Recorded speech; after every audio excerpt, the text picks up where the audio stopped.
Čaute, vítajte u nového videa. Dnes to bude tutoriál na kocku 3x3x3.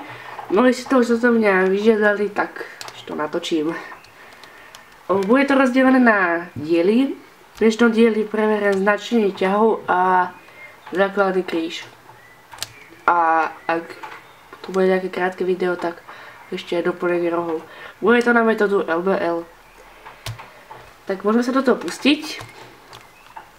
Vysvetlím aj značenie ťahov.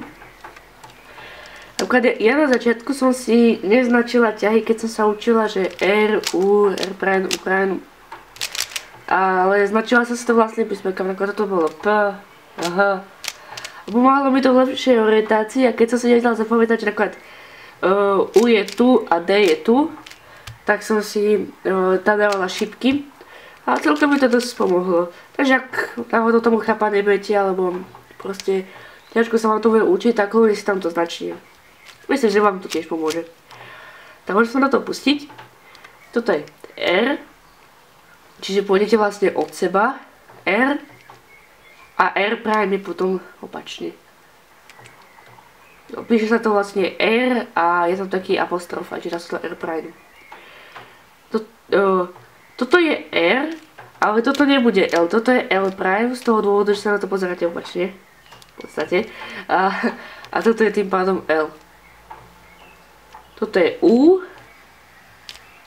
A toto je U prime. Toto je D. A toto je D prime. Toto je F. A toto je F prime. Toto je B. A toto je B prime.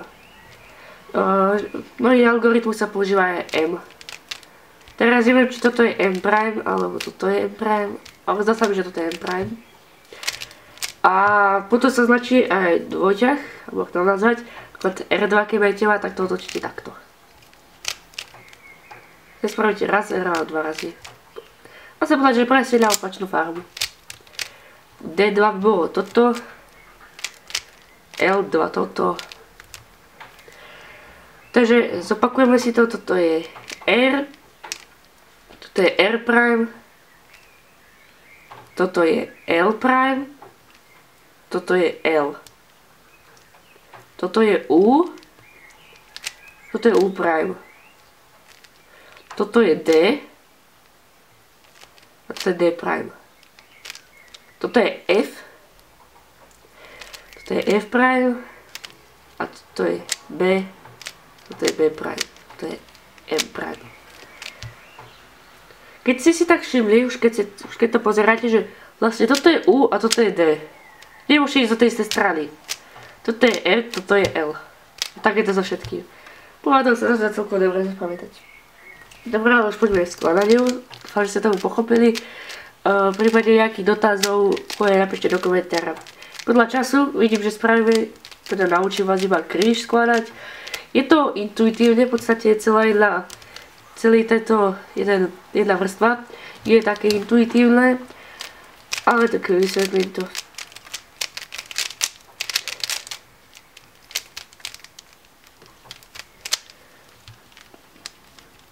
No, kríž sa skladá z tejto, tak to je kríž.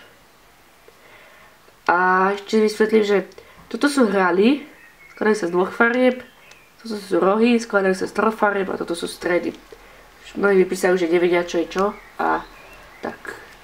Už vidím, že tu mám dve doplnené. Sú dve možnosti, ako to môžete riešiť. Buď si dáte hneď správne, alebo nie. Najprv vám poviem, že to nedáte správne, ako tu si všimnete tuto. A dáte ho napríklad sem. Tak si to dáte, keby si to dáte takto, tak toto si dáte preč. Tak si to dáte sem, aby bola voľná pozícia, čiže spravíte toto. Kľudne môžete toto spraviť, to je úplne jedno. A vložíte. Ďalšia je tuto. Tá sa vloží tak, že keby sa dala takto, tak keď to dáte, tak to vlastne zmizne. Vystáte na bok a túto pozíciu poslednú voľnú dáte dole a už to tam vložíte. A teraz keď ste si všimli, keď si tam dáte ako stredy, musí vám to proste takto sedieť. A vidíte, že to nesedí.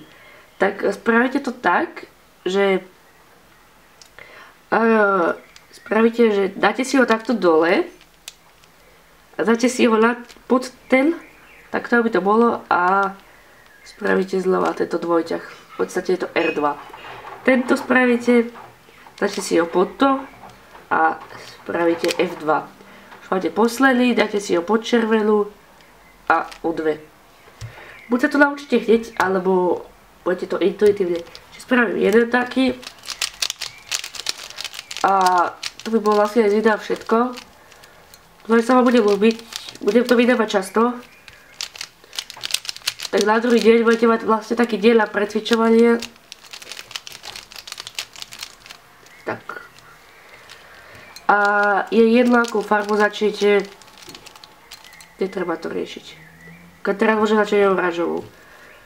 Vidím, že dám si sem prázdne miesto. Vložím. Ďalšia je tu, vložím a posledná je tu, vložím. Teraz doplním správne farby, O2, pod to miesto, O2, pod to miesto, O2 a pod to miesto, O2 a kríže spravený. Skladá sa to z niekoľko častí, 6.